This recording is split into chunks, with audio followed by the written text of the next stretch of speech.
সুপ্রিয় চাকরি প্রত্যাশী ভাই বোনেরা, শিকিলিকি ইউটিউব চ্যানেল ও ফেসবুক পেজের পক্ষ থেকে সবাইকে আন্তরিক অভিনন্দন ও শুভেচ্ছা। আজ 23 মে 2025 জাতীয় রাজস্ব বোর্ডের নিয়োগ পরীক্ষায় অফিস সহায়ক পদের গণিত অংশের সমাধানটা আমরা দেখব। ঠিক আছে, এখান থেকে আজকে 15 মার্ক এসেছে, তো 15 মার্কের আমরা সমাধান ব্যাখ্যা সহকারে দেখব। তো চলুন শুরু করি। প্রথম প্রশ্নটা হচ্ছে 1 হতে 30 পর্যন্ত মৌলিক সংখ্যা কতটি? ঠিক আছে, তাইলে 1 হতে 30 পর্যন্ত দেখেন মৌলিক সংখ্যা হচ্ছে, প্রথম হচ্ছে 2, তারপর 3, 5, 7, 11, 13, 17, 19, তারপর হচ্ছে 23, তারপর হচ্ছে 29। কয়টা দেখেন? 1, 2, 3, 4, 5, 6, 7, 8, 9, 10টা। তার মানে 1 হতে 30 পর্যন্ত মৌলিক সংখ্যা কয়টা? 10টা। এই যে ক নম্বরটা উত্তর হবে। তারপর দেখেন 2 নম্বরটা, সমকোণী ত্রিভুজের সূক্ষ্মকোণদ্বয়ের পার্থক্য 5 ডিগ্রি হলে ক্ষুদ্রতম কোণটির মান কত? সমকোণী ত্রিভুজ বলছে, তাহলে সমকোণী ত্রিভুজের একটা কোণ তো সমকোণ, আমরা জানি ত্রিভুজের 3 কোণের সমষ্টি হচ্ছে 180 ডিগ্রি, তার মানে 90 ডিগ্রি গেল গা। বাকি যে 2টা সূক্ষ্মকোণ, এই 2টার সমষ্টি হচ্ছে 90 ডিগ্রি। তাহলে 2টা 90 ডিগ্রি সমষ্টি যদি 90 ডিগ্রি হয়, তাদের পার্থক্য যদি আবার কত হয়? 5 ডিগ্রি হয়। তাদের বলছে পার্থক্য হচ্ছে 5 ডিগ্রি। তাইলে অবশ্যই দেখেন 50 হলে 90-এর ভাগে 40, তার মানে 50 আর 40-এর ব্যবধান কত? 10, তার মানে পার্থক্য 10 হয় না। তাহলে ক হইতো না, গ হইতো না। ঠিক আছে, এই 2টার থেকে একটা আর নাইলে কোনোটাই না, 2টার একটা দেখবো। তাইলে 2টার যোগফল আমরা দেখবো। তাহলে দেখেন আমরা কি করবো, কাজটা হচ্ছে 90 থেকে এই 2টা মানের যে কোনো একটা মান নিয়ে আমরা কাজ করবো। তাহলে 90 থেকে যদি আমরা কত 42.5 বিয়োগ করি, তাহলে কত দাঁড়াইব হচ্ছে দেখেন, তাহলে দশমিক এখানে একটা শূন্য দিয়ে দিলাম। তাহলে 5 আছে 10 হইব, 5 হইলে 8 হইছে 1, 3 আছে 10 হইব, 3 আছে 10 হইব, কত হইলে 3 আছে 10 হইব 7 হইলে 8 হইছে 1, তাহলে 8 1 এখানে 5 আছে 9 হইব 4 হইলে, তাহলে মানে 47.5। তাহলে দেখেন 42 বিয়োগ করলে কত হয়? 47.5। আর যদি এটা বিয়োগ করেন তাহলে এইটা হইব। তার মানে এরা 2টার ব্যবধান দেখেন, আবার ব্যবধান যদি দেখেন এই 2টা ফাঁস হইব। তার মানে অবশ্যই কি কোন 2টা কত? 42.5 এবং 47.5। কিন্তু প্রশ্নে বলছে ক্ষুদ্রতম কোণ, তাহলে ক্ষুদ্রতম কোণ কোনটা হবে? 42.5। তার মানে আনসার হবে খ। আনসার কি হবে? খ। তারপরে দেখেন হচ্ছে 3 নম্বর প্রশ্নটা, পিতা ও পুত্রের বয়সের গড় 40 বছর, মাতা ও পুত্রের বয়সের গড় হচ্ছে 35 বছর। এখন বলছে মাতার বয়স 50 বছর হলে পিতার বয়স কত? তাহলে দেখেন পিতা ও পুত্রের বয়সের গড় থেকে আমরা সমষ্টি বের করলাম। পিতা ও পুত্রের বয়সের গড় কত? 40, অতএব কি তাদের সমষ্টি হবে কত? 80। আবার মাতা ও পুত্রের বয়সের গড় হচ্ছে 35, তাহলে তাদের বয়সের কি সমষ্টি বের করবো। সমষ্টি 2 দ্বারা গুণ করবো, 2জন যেহেতু, তাহলে কত? 70। তাইলে 70 থেকে এখন মাতার বয়স যেহেতু 50 বিয়োগ করে দেবো। 50 বিয়োগ করলে কত? 20। তার মানে এটা হচ্ছে কি কার বয়স? পুত্রের বয়স। তাহলে পিতা ও পুত্রের বয়সের সমষ্টি হচ্ছে 80। তাহলে পুত্রের বয়স যদি আমরা কি করি? বিয়োগ করি, তাইলে বাইরেব কার বয়স? পিতার বয়সটা। পিতার বয়স তাহলে কত? 80 থেকে 20 গেলে 60। তার মানে আনসার কোনটা? খ নম্বর আনসার। তারপর দেখেন সমবাহু ত্রিভুজের সমবাহু ত্রিভুজের একটি বাহুকে বর্ধিত করলে উৎপন্ন বহিস্থ কোণের পরিমাণ কত? তাহলে দেখেন সমবাহু ত্রিভুজ একটা আমরা আঁকি, তাইলে আপনার বুঝতে সহজ হবে। আমরা জানি সমবাহু ত্রিভুজের প্রতিটা কোণে কি 60 ডিগ্রি, প্রতিটা কোণে কত? 60 ডিগ্রি করে। তাহলে বহিস্থ কোণ আমরা একটা বাহুরে যদি বর্ধিত করি, তাইলে এই বর্ধিত অংশ আর তার সংলগ্ন যে অপর বাহুটা, এইটা যে কোণ উৎপন্ন করে, এইটা হচ্ছে বহিস্থ কোণ। তাহলে বহিস্থ কোণ হইব কত? এই যে এক সরল কোণ এখানে সম্পূর্ণ রয়েছে 180, তার মানে 60 গেলে কত? 180 বিয়োগ যদি 60 দেন, তাহলে দাঁড়াইব হচ্ছে 120। তার মানে আনসারটা হবে বহিস্থ কোণের পরিমাণ কত? 120 ডিগ্রি। তার মানে আনসার হবে ঘ। তারপর দেখেন দুইটি সংখ্যার যোগফল 70 এবং গুণফল হচ্ছে 72। দুটি সংখ্যার যোগফল হচ্ছে 70, গুণফল হচ্ছে 72, হলে ছোট সংখ্যাটি কত? তাহলে দেখেন ছোট সংখ্যাটি গুণফল যেহেতু 72, তাহলে 72 কোন কোন সংখ্যা দ্বারা বিভাজ্য? এইগুলো বাই করতে হবে, 2 দ্বারা বিভাজ্য। এইভাবে বাই করবেন, যেমন 8 নং 72, আমরা সহজে একটা নামতা জানি যেহেতু 8 নং 72। তাহলে 8 আর 9 দেখবো আমরা যোগ করলে 17 হয়নি। তাহলে 8 আর 9 কত? 8 আর 9 কি যোগ করলে দেখা যায় 17। ঠিক আছে, 8 আর 9 70, আবার গুণ করলে 72, তার মানে ওই 8 নাইলে 9। তাহলে বলছে কি ছোটো সংখ্যাটি, তাহলে ছোটো সংখ্যাটি কত 8, তাহলে আনসার হবে খ 8। আনসার কী হবে খ নাম্বারটা 8। এরপরে দেখেন হচ্ছে 6 নম্বর প্রশ্নটা, কোন ক্ষুদ্রতম সংখ্যাকে 4, 5, 6 দ্বারা ভাগ করলে প্রত্যেকবার 3 অবশিষ্ট থাকে? প্রত্যেকবার কত অবশিষ্ট থাকে? 3 অবশিষ্ট থাকে। তাহলে এই সেই সংখ্যাটি কত? ক্ষুদ্রতম সংখ্যাটা, ক্ষুদ্রতম সংখ্যাটা হবে এই তিনটার সংখ্যার লসাগু অপেক্ষা 3 বড়, মানে লসাগুর সাথে 3 যোগ করলে যত হয়। তাহলে 4, 5, 6 এর লসাগু আমরা বাড়ি করি, লসাগু বাড়ি করলে কত? 2 দিয়ে দেখেন, 2 দুগুণে 4, 5 এর 5, 3 দুগুণে কত? 6, আর যায় না। তাহলে 3 5 15, 15 দুগুণে 30, 30 দুগুণে 60। লসাগু কত পাইলাম? লসাগু পাইলাম হচ্ছে 60। 60 এর সাথে ওই যে অবশিষ্ট কত থাকে? 3 থাকে, তাহলে 3 যোগ করতে হবে। 3 যোগ করলে কত হয়? 63। তাহলে আনসারটা কোনটা হবে? দেখেন খ নম্বর কি 63। তারপর 7 নম্বর প্রশ্নটা, 7 নম্বর প্রশ্নতে শতকরা বার্ষিক কত হার সুদে 5 বছরের সুদে আসলের 5 বছরের সুদ আসলের 5 ভাগের 1 অংশ হবে?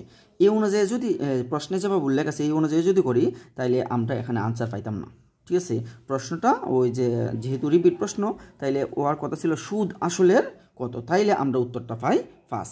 কিন্তু আমরা তো কি এইভাবে আমরা ধরলে হইতো না, প্রশ্নে যা উল্লেখ থাকে এই অনুযায়ী আমরা উত্তর করতে হবে। এই অনুযায়ী উত্তর করলে দেখেন আমরা শতকরা বার্ষিক কত হার সুদে কত, তাহলে আমরা সুদের হার আমরা ওই একটা সূত্র জানি না কি, আমি আর পারি না, তাহলে আমি আর পারি, পারির ফি আর পারি না এন। এখানে আই হচ্ছে সুদ, আর হচ্ছে সুদের হার, পরে পি হচ্ছে মূলধন বা আসল, এন হচ্ছে সময়, এটার ভাগ হচ্ছে কত? 100। এটা জানি, এটার মধ্যে মানগুলো বসাই দিলে আমরা কার মান বাই করতাম? আপনার শতকরা বার্ষিক কত হার সুদে, কত হার সুদে মানে সুদের হার, আর এর মানটা বাই করতাম। ঠিক আছে, তাহলে আর এর মানটা যদি আমরা ভা দিয়ে বাড়ি করি, বা আর ইকুয়াল টু, তাহলে কত হইব? আই গুণ 100, আই গুণ 100 ভাগ হচ্ছে পি আর। আমরা ধরে নিই এই যে পি এর মান, পি আসলে সে এক্স, তাহলে আসলের কত? আসলের 5 ভাগের 1 অংশ, তাইলে কত হইব? 5 ভাগের সুদটা যেটা, এটা সুদ, তাহলে এন্ড হইব কি কি সুদ হচ্ছে আই, আই এর মান হবে, তাহলে আই এর মান হবে আসলের 5 ভাগের 1 অংশ, তার মানে 5 ভাগের এক্স। ঠিক আছে, 5 ভাগের এক্স আসলের এত অংশ। তাহলে দেখেন আই এর মান পাইলাম এত, ঠিক আছে, আই এর মান এত, পি এর মান এত। তারপর দেখেন এখানে কার মান দরকার? এই যে এটা এন হবে, সরি ভুল করছি, এন। তাহলে এন সময় কি বলছে? 5 বছর। এন এর মান কত? এন এর মান আছে 5 বছর, আর কি আর কোনো কিছু লাগে না। তাহলে এই মানগুলো আমরা যদি বসাই তাহলে আর এর মান পাইতেছি। আই ইকুয়াল টু কত? আই ইকুয়াল টু হচ্ছে 5 ভাগের এক্স। ঠিক আছে, গুণ আছে এখানে 100, গুণ আছে কত? 100, আর নিচে হচ্ছে পি এন, পি হচ্ছে আসল এক্স, আর গুণ হচ্ছে এন হচ্ছে কত? 5। তাহলে এটা যদি আমরা ক্যালকুলেশন করি তাহলে কি দাঁড়াইতেছে? তাহলে দাঁড়াইতেছে যে x/5 গুণ হচ্ছে 100, নিচে দাঁড়াইতেছে x গুণ 5, 5 গুণ x গুণ 5। তাহলে আমরা যদি x এ কাটা, 5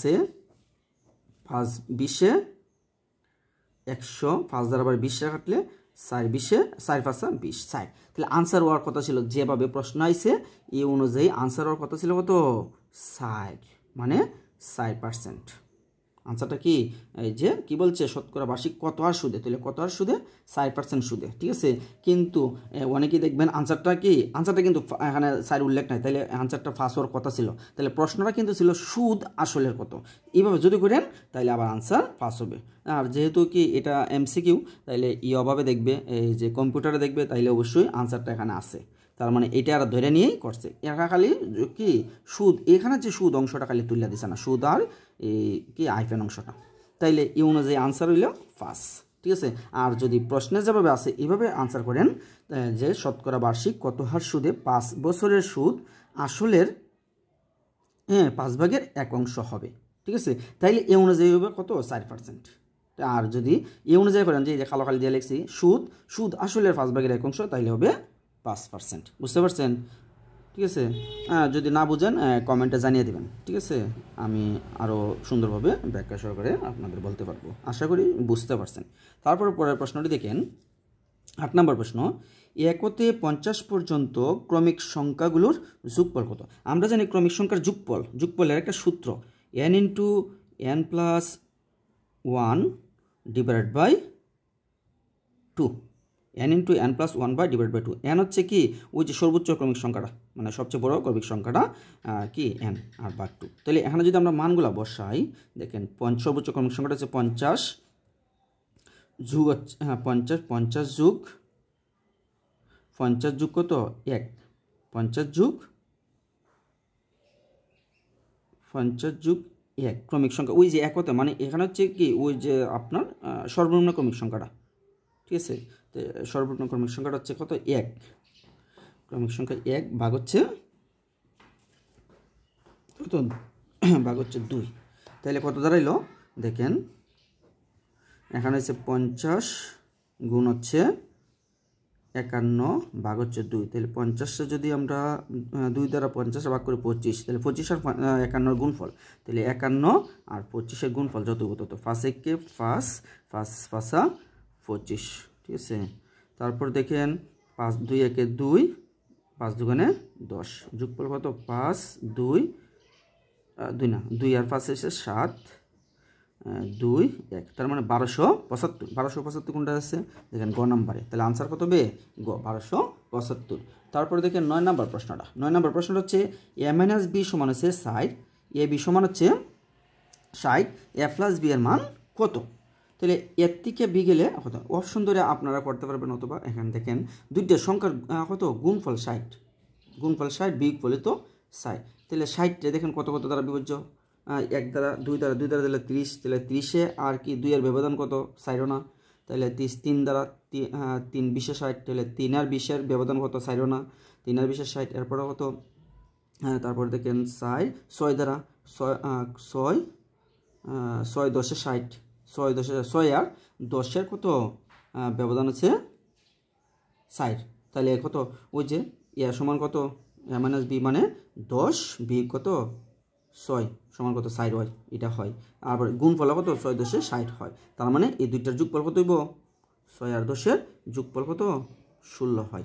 তার মানে আনসারটা হচ্ছে 16। এই তাড়াতাড়ি করার জন্য, অঙ্কের মতো তো আপনারা পারেনি, এখানে তাড়াতাড়ি করার জন্য এইভাবে আমরা ভাইবা নিয়ে করে এলাম। তারপরে দেখেন 10 নম্বর প্রশ্নটা হচ্ছে একটি সংখ্যা 650 থেকে যত বড় 820 থেকে তত ছোট সংখ্যাটি কত?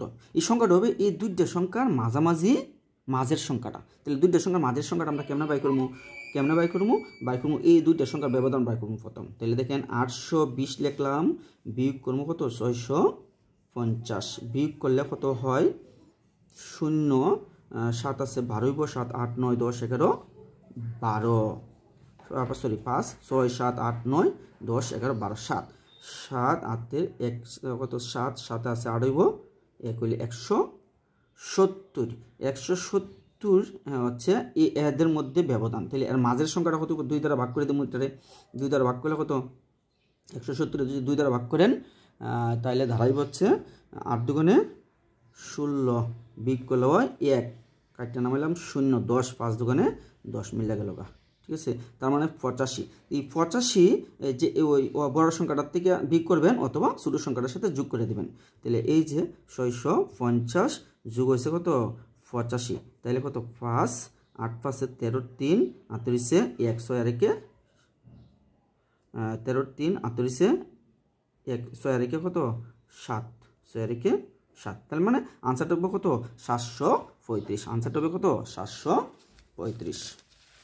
তারপরে দেখেন 11 নম্বর প্রশ্নটা কি, 11 নম্বর প্রশ্নটা হচ্ছে লেখছে একটি ভগ্নাংশের লব ও হরের সমষ্টি 7, লবের সাথে 1 যোগ করলে হরের সমান হয়, ভগ্নাংশটি কত? তাহলে লব ও হরের সমষ্টি যেহেতু 7, তাহলে দেখেন কোনটা সমষ্টি 7, তার মানে 6 আর 1 7 এটা হইতে পারে, এরপরে কত 3 আর 4 7 এটাও হইতে পারে, 2 আর 5 7 এটাও হইতে পারে, এরপরে কত 7 আর 8 এটা সমষ্টি হয় না, তার মানে এটা প্রথমেই বাদ, তার মানে 3টার থেকে এখন দেখবো কি কইছে লবের সাথে 1 যোগ করলে, তার মানে উপরেরটার সাথে 1 যোগ করলে কত হইতো লবে হরের সমান, তার মানে নিচেরটা সমান, উপরেরটা 1 সাথে 1 যোগ করলে কত হয় 2 হয়, তার মানে 6 এর সমান হয় না, তার মানে এটা হইতো না। তার মানে 3 সাথে দেখেন 3 সাথে যদি 1 যোগ করেন তার মানে 4 হয়ে যাবে, তার মানে হরের সমান হয়, তার মানে এটাই কারেক্ট। এটা হইতো না দেখে নেন, এই যে 2 সাথে 1 যোগ করলে 3 হয়, কিন্তু 5 এর সমান হয় না, কইছে হরের সমান হবে 1 যোগ করলে, তার মানে এটা হয় না, এটা হয় না, তার মানে আনসার হচ্ছে 4/3। তারপর দেখেন হচ্ছে 12 নম্বর প্রশ্নটা, কোনো দোকানে মূল্য তালিকায় আমের মূল্য কেজি প্রতি 30% বাড়িয়ে লেখা হয়, আমের মূল্য প্রতি কেজি কি 30% বাড়িয়ে লেখা হয় এবং লিখিত মূল্য থেকে 10% কমে বিক্রয় করা হয়, এতে শতকরা কত লাভ হয়? তাহলে এটা সংক্ষেপে করার জন্য দেখেন আমরা শর্টের জন্য এইভাবে করবেন, আমরা কী ধরে নেবেন, আমের ক্রয় মূল্যটা ধরে নেবেন 100 টাকা, ক্রয় মূল্য কত, ক্রয় মূল্য 100 টাকা ধরে নেবেন। যেহেতু কত বাড়াইছে 30 বাড়াইছে, তার মানে এখানে কত শতকরা 30 বাড়াইলে 30 যোগ হইব, 30 যোগ হয়ে সেটা এখানে ক্রয় মূল্যটা ধরছে কত 30, তার মানে ধরছে কি ক্রয় মূল্য 30 টাকা। এখন 30 টাকার থেকে 10% কমে বেচবো, ঠিক আছে, তাহলে 10% কমে বিক্রয় মূল্য কত, 10% কমে 100 থেকে 10 গেলে কত 90, 10% কমে বিক্রয় মূল্য কত 90 টাকা, এটা হবো বিক্রয় মূল্য শতকরায়। এখন দেখেন 130-এর মধ্যে বিক্রয় মূল্য কত হয়, তার মানে 100 টাকার মধ্যে ক্রয় মূল্য কত, 100 টাকা হলে বিক্রয় মূল্য 90 টাকা, অতএব 1 টাকা হলে কত 100 ভাগের 90, অতএব কত 130 টাকা হলে 130 টাকা হলে বিক্রয় মূল্যটা কত, তাই বিক্রয় মূল্য 130 টাকা বলে, তাহলে 30,000,000 7 3 নং 27 7 9 1 9 10 11, এই 117 টাকা হয়েছে বিক্রয় করছে, তার মানে কইছে এতে শতকরা কত লাভ বা হতে হয়, তার মানে কত কত লাভ হয়, তার মানে প্রথম ক্রয় মূল্য কত ছিল 100 টাকা, ক্রয় মূল্য কত 100 টাকা, তার মানে 117 হয়েছে বিক্রয় করছে, তার মানে 100 যদি বিক্রি করি তাহলে কত দাঁড়ায় 17, তার মানে শতকরা কত লাভ 17% লাভ, ঠিক আছে 17। যেখানে প্রথম হচ্ছে 20%, এরপরে 175, এরপর 19 20 22 কোনোটাই নাই, তার মানে 17%, তার মানে এখানে বুঝে নেবেন যে আনসার এখানে কি লিখতে ভুল করছে, 5 মানে পার্সেন্ট দিতে আসলো 5 তুলে লিখছে, ঠিক আছে, এটা ওয়ার কথা ছিল কত 17% ওয়ার কথা ছিল, তাহলে 17% হবে আনসারটা, ঠিক আছে, আনসার এটাতে দাগানো লাগবে, ঠিক আছে, এটা লিখতে টাইপিং মিস্টেক করছে 17%। তারপর দেখেন 13 নম্বর প্রশ্ন, 2 4 8 16 প্লাস ... ধারাটির দশম পদ কত? তাহলে এটা একটা দেখেন 2 এর উপরে 2 দুগুণে 4, 4 দুগুণে 8, 8 দুগুণে 16, তার মানে একটা গুণোত্তর দ্বারা গুণ করে গেছে, ঠিক আছে, গুণোত্তর দ্বারা আমরা জানি কি nতম পদের সমষ্টি, nতম পদ জানি কি nতম পদ হচ্ছে, তাহলে ডাইরেক্টলি কেলাই দশম পদ, তাহলে দশম পদ কত হইব, দশতম পদ, দশম পদ বা দশম পদ সমান হচ্ছে a r⁻10 - 1 সমান হচ্ছে a r⁻9, এর মান এ হচ্ছে প্রথম পদ কত 2, তাহলে দেখেন কত 2 গুণ আর হচ্ছে সাধারণ কি অনুপাত, তাহলে এই যে 4/2 কত 2, অথবা 8/4 কত 2, কত 2 হয়, তাহলে সাধারণ আর এর মান কত পেলাম আমরা 2 পেলাম, তাহলে এর মধ্যে পাওয়ার কত 9, তার মানে এখানে দেখেন 9টা 2 গুণ, তার মানে একটা 2 আছে, তার মানে 10টা 2 গুণ, তাহলে 2 গুণ দেখেন কটা হয় 2টা 3টা 4টা 5টা, একটা 2টা 3টা 4টা 5টা 6টা 7টা 8টা এই 9টা আর একটা 10টা, তাহলে এখন গুণ করেন গুণফলটা কত হয়, তাহলে দেখেন আগে 10টা নিই 1 2 3 4 5 6 7 8 9 10, 10টা, ঠিক আছে, এখন গুণটা আমরা করি 2 দুগুণে 4, 4 দুগুণে 8, 8 দুগুণে 16, 16 দুগুণে 32, 32 দুগুণে 66, 66 দুগুণে 128, 128 দুগুণে হচ্ছে 256, 256 দুগুণ হচ্ছে 256 দুগুণ হচ্ছে 512, 512 দুগুণ হচ্ছে 1024, 12 দুগুণে 24, 1024, তার মানে দেখেন আনসারটা কত 1024। তারপরে দেখেন 14 নম্বর প্রশ্নটা, 14 নম্বর প্রশ্নটা হচ্ছে কোন সংখ্যার 12.75% সমান কত 53 কোন সংখ্যার এত শতাংশ? তাহলে আমরা মনে করি x এর কি এত শতাংশ আমরা ডাইরেক্টলি কেলাই 100 ভাগের কত 12.75, ঠিক আছে। শতাংশ যেহেতু আমরা পার্সেন্টেজ লিখলাম, সমান হচ্ছে 153। তার মানে এটা ক্যালকুলেশন করলে কত দাঁড়াবো বা 1 সমান, তাহলে এটা এই পাশে গেলে উল্টে যাবো গুণাকার আছে, এর মানে গুণ, এই পাশে গেলে উল্টে যাবো। তার মানে এই পাশে 1 সমান 153 তো আছে, গুণ হয়ে যাবো কত 100 যাবো উপরে, আর নিচে যাবো কত 112.75। তাহলে দশমিক এটা দেখেন, দশমিক এটা উপরে 1, দশমিকের পরে দুইটা সংখ্যা, দুইটা শূন্য। তাহলে এখন কাটাকাটিটা দেখতে হবে। দেখেন কি 25 দ্বারা আমরা কাটতে পারি। 4 25 100, 4 25 কত 25 দ্বারা কাটতেছি, 4 25 100, 25 দ্বারা 1225, 1200-র মধ্যে দেখেন 100-র মধ্যে 4টা 25, তাহলে 1200-র মধ্যে কয়টা 25, তার মানে 12 গুণ 4, 4 12 48, 48 1200-র মধ্যে 48টা, ঠিক আছে। 1200-র মধ্যে 25 কটা 48টা, আর 75-এর মধ্যে 25 কটা 3 25 75, তাহলে কত 3 যোগ, তাহলে কত হইল 51। তার মানে এই 25 দ্বারা এটা কাটলে হয় 51, 25 দ্বারা এটা কাটলে কত হয় 51। এই 51 দিয়া এটা কাটলে দেখেন 3 50 150, তার মানে 3 1 3, তার মানে 3 51 হইছে 3 51 153। তার মানে উপরের গুলা গুণ করেন, 3 4 12 আর 100 কত 1200, তার মানে ফলাফল কত দাঁড়াইলো 1200। তাহলে 1200 দেখেন আনসার কোনটা আছে, এই যে দেখেন ক খ গ গ, এই যে গ নাম্বার আছে 1200, আনসার হবে 1200। লাস্টের প্রশ্নটা দেখেন 15 নম্বর প্রশ্ন, 4 গুণ 5 গুণ 1 গুণ 0 গুণ 6, ঠিক আছে।